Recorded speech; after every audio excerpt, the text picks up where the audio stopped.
Welcome back, guys. Welcome back to this action-packed episode of God of War, where I follow a pouch through a lot of things. It's a magical pouch.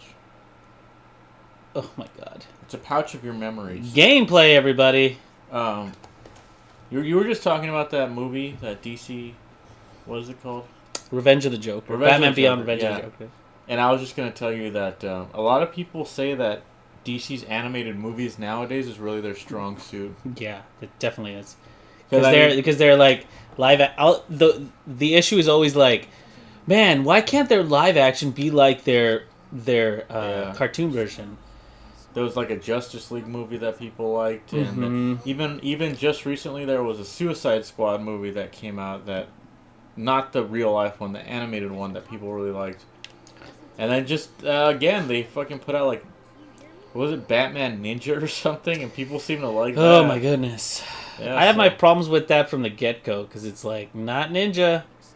Stupid. It's samurai. It's ninja and he looks like a samurai. Yeah. Exactly. Even like Joker looks like just a shogun warrior, or like one of them princes or whatever. Mm-hmm. Just, yeah. They're just making it seem like Batman's all they got, and now they just got to throw. Well, yeah. I mean, every time I've watched it, like, there's this great DC movie called, I think it's called Doom. Okay. And it's like the Justice League and Batman and blah blah blah. But who's like on the front cover? Batman. You know. I see. I don't know. It's. I feel like the reason DC is able to do, like, animated films really easily is because without live action, you don't have to make it believable in real life. You know what I mean? Ironic too, because Batman is probably like, he's the one with no powers. I know. You know, like, it's just, I don't know. What have you done? Why did you do that? I saved you! You were them! I waited and I waited for you to come out! The way he was laying on the ground. Why'd you do that? Dude, look at all the guys he's killed. I was having such a nice dream. That's what happens, dude. Somebody wakes you up from a dream. You've been gone along! Oh my gosh. I didn't know what to do! You left me here! Again! His face doesn't look like he's screaming, but I can hear he's screaming. Because the mocap doesn't match the voice. Okay. He was like, you were gone for a really long time. He's like an adult.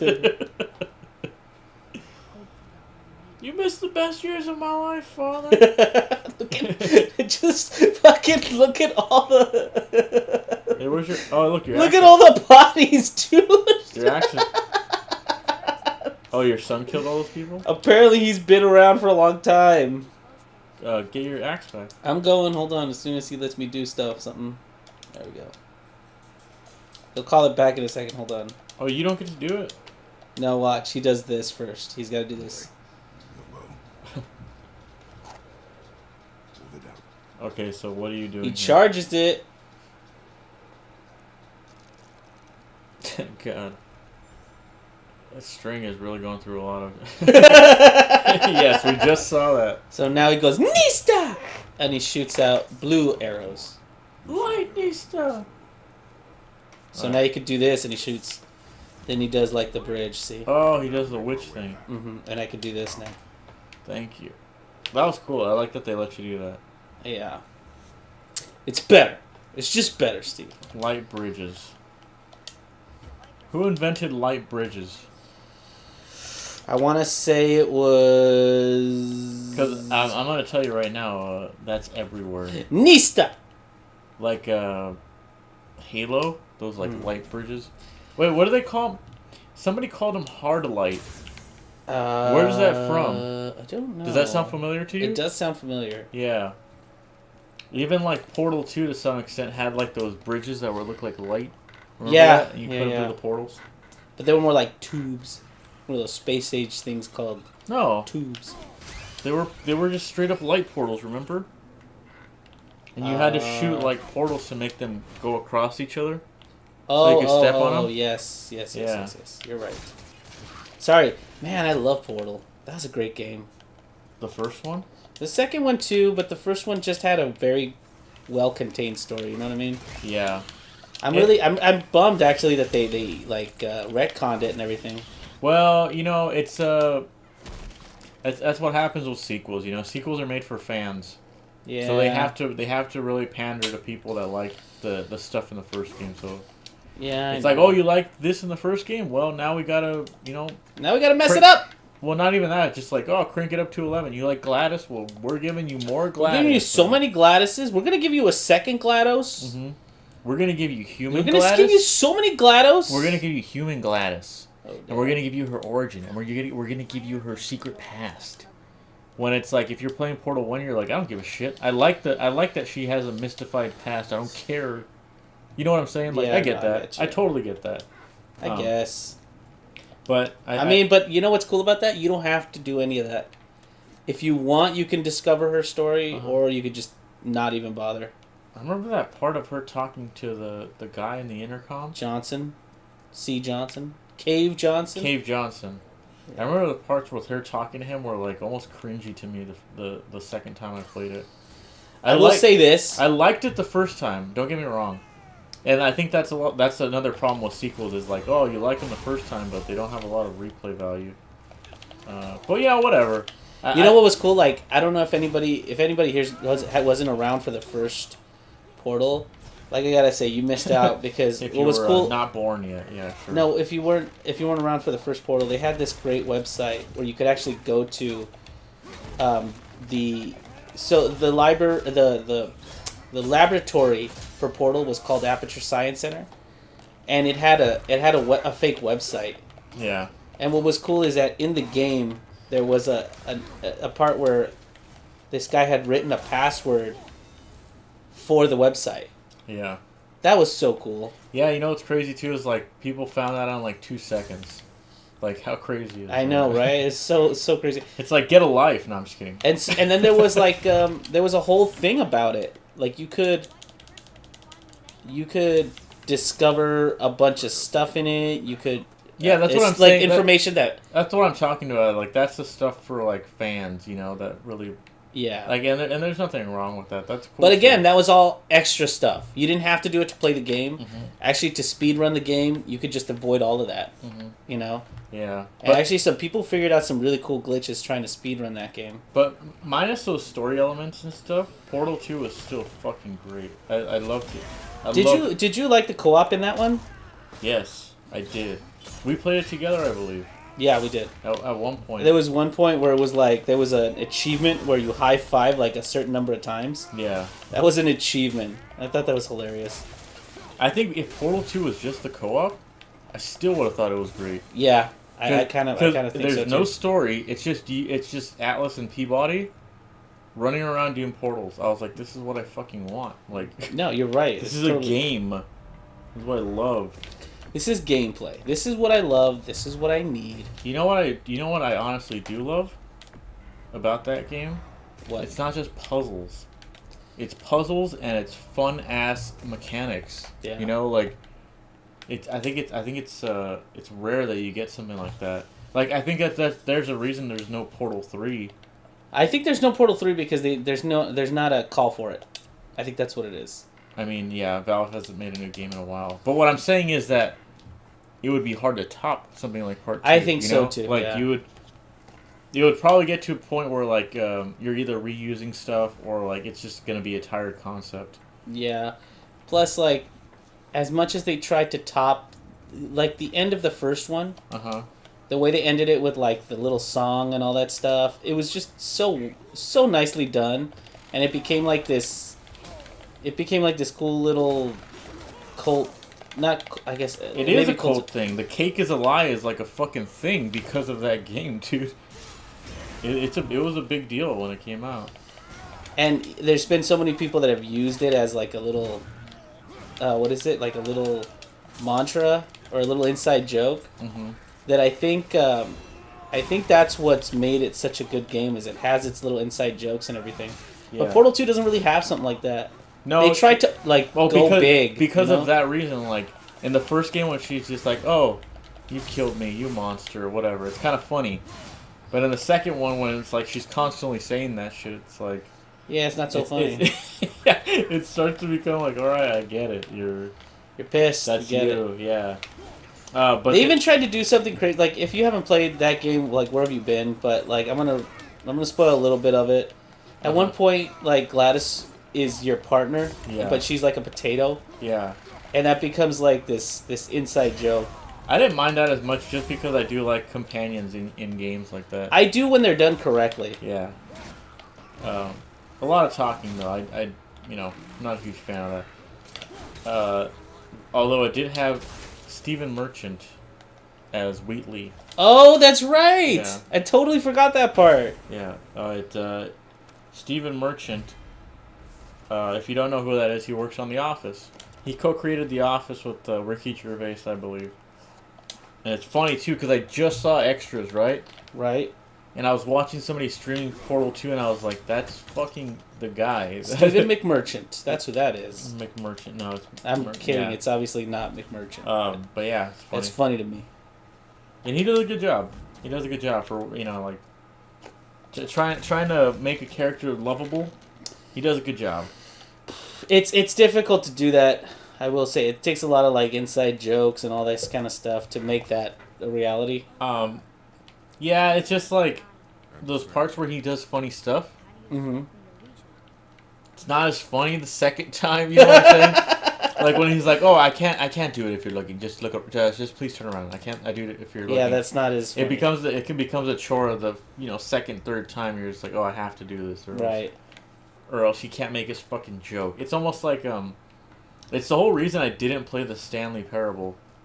That game is just forcing jokes upon you the entire time. Is it really that bad? No, well, I wouldn't say it's bad. It's not my kind of game because it's like it's gonna be trying to make you laugh the whole fucking time. And if you're here to play a video game, you're not really gonna get that. You're gonna get a lot of forced jokes on you, basically. Right.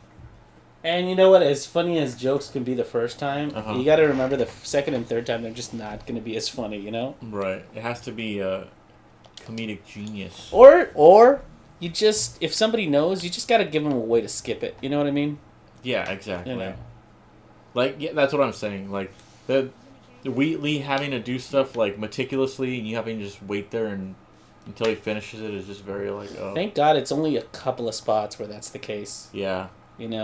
But that's the cool part about Portal 1. Mm-hmm. You could just skip all that. Like, what's cool is that Gladys is kind of always present, but she doesn't interrupt the gameplay. She's just kind of a symptom of it, No, yeah, that's what's so genius about the first game, dude. Is that like, okay, she's over the intercom. Mm-hmm. You never have to listen to her if you don't want to, Mm-hmm. She doesn't stop you from playing the game. Like, the point of her being there is so that, you can test or whatever, Right. And Wheatley is a little bit of the opposite. Wheatley's there and you have to carry him around at some points. You have to navigate him in. You have to interact with him. So it's like, I don't know. It's just a change up from the last one. Yeah, and I get it, Thankfully, it's not too intrusive. It would be interesting to play that game, actually. Again, I should say. Part 2? Yeah, just because I haven't played it since it came out. I've played the original Co-op Portal. or the regular one? Like the single player? The single player, because I've played the first one a lot of times. So, probably wouldn't be as fun because I already know all the solutions and stuff, but... Well, thank God those things kind of... Some of the more complicated ones you forget. Mm-hmm. And then it becomes more of a, dang, I can't get this right. Because some of the timing is really difficult. Yeah, we were talking last episode about...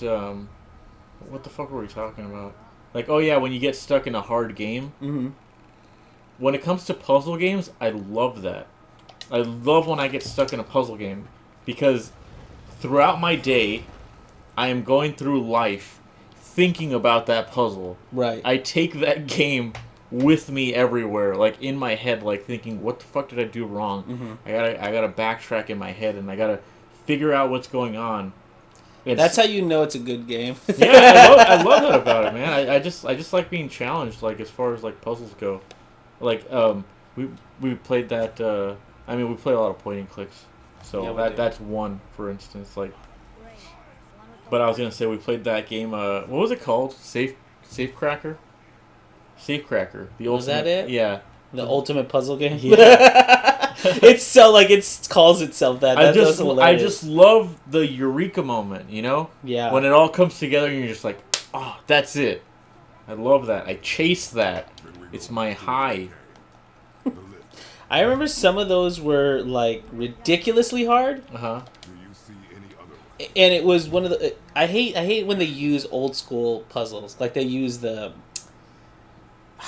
It's an old riddle about, hey, there's this animal that's gonna eat certain animals, and you Yeah. gotta get them across the river, kind of thing. You know how I was telling you, like, sometimes you can tell what year a game was made in? Uh-huh. That one had Sudokus. So I was like, oh, okay. Ah, yeah, that's right. So this game was made, like, in 2006 or something, 2007. You know what I'm saying? Like, Yeah. So it's when Sudoku was, when we had it on the 3DS and stuff, you know what I mean? Yeah. It's like when that shit was popular, basically. There's a lot of good puzzle games on the DS, dude. The original DS. Oh, yeah. Trace I Memory. used to love... Trace Memory was so Trace good. Memory. That's such a solid little game. If you've never played Trace Memory on DS, track it down. And 3DS plays DS, by the way. Oh, yeah. The that's original right. 3DS, yeah. Or original 3DS, whatever. They all fucking play DS games, I'm pretty sure. Great game. Hotel Dusk. Remember Hotel Was Dusk? that the one that I played where it was like you had to clamp the DS together? Ah, dude, come on. Dude, they have you do it multiple times, relax. Do they? Yeah. Okay. It's not just the one puzzle. There was a puzzle like that in Trace Memory that was kind of strange. You had to do something similar to that. Mm-hmm. But I like it. I loved it. I really loved any game that used, like, DS everything. You know what I'm saying? What do you mean? Perfect example. The last case of Phoenix Wright 1. Oh my gosh, I love that Great, one. fucking amazing. They make you use, like, the touch screen to, like, move objects so that it fits a certain silhouette. Remember that? Yeah, I love They make that. you blow dust off of, like, a fingerprint thing. Yeah, that was so good. Like, little tiny things like that. I was like, man, this is fucking great. That's great. And that case was only on the DS version. Right, because if I remember correctly, the Phoenix Wright series. Yeah, there was Game Boy Advance in Japan. But like, wasn't it the one we got? Wasn't it like a compilation of 3 or something? No, I don't think so. Could be wrong though. I just know that after Phoenix Wright 1, I kind of lost interest. Well, because the second one had this weird mechanic where you had to unlock their personality or something. They Yeah. had like mind locks. Yeah, you had to like. And you had to break them with questioning. Yeah. And I mean that wasn't terrible. No, it wasn't. Actually, I remember liking the stuff that I played. It just got to a point where I was like, I don't think I'm gonna be playing Part 3 because they're getting a little too crazy for me, and like I don't know. You can only do so much with like a lawyer, you know. Oh, another. Speaking of Capcom though, another amazing fucking puzzle game on DS. Okay. Ghost Trick. Oh, I never played that. You played that? Yeah. Oh my gosh! actually it was be- like help me solve my own murder Yeah. kind of thing. Oh, that was so clever. I remember there was a guy that year that came out at Comic-Con who dressed up as him and kept laying down with his ass up in the air. Oh, like the cover. Like the cover. I thought that was very. If very you're not clever. gonna play Ghost Trick, I get it. You know, it's hard to find. Oh, you know what? Actually, it's on iPhone. Is it on iPhone? Yeah, I think I might. that's how I that played I it. might pick that up then. Just look at the character designs. I fucking love the character designs in that game. Mhm. I don't know who they had working on that game, but really You know what I cool. will say always about Capcom? They may not always have the best games, and they might like rehash a lot. They have But hidden... whoever they have as an artist, Uh huh. they always hire such really. They used to have good artists, yeah. Like, or I shouldn't say that. That's No, mean. that's not true. I mean, I think the characters from No, Street no, no. Fighter 4 were great. Oh, okay. That's not what I was gonna say. Actually, it was. They actually do have a lot of the same artists, but they have ridiculous deadlines now. Because Capcom is run a little bit strangely, and they're always trying to like push shit out unfinished. Really? That's like like Street Fighter 5, dude. Like people kept talking shit on like the illustrations in the cutscenes for story mode because they were just like, dude, give this artist more time. He makes amazing work, but you guys like rush him, and like these drawings don't look like final products. Like. Unfortunately, that like, I will say a lot of the times, deadlines and things. Wait, hold on. Before we get here, I think we should stop here because That looks like a boss fight, doesn't it? Is it? Do you know that already? I think it is. So let's stop here. If you want, sure, all right. You're gonna have to remember where you were in that conversation. We'll see you next time, guys. See you next time, guys.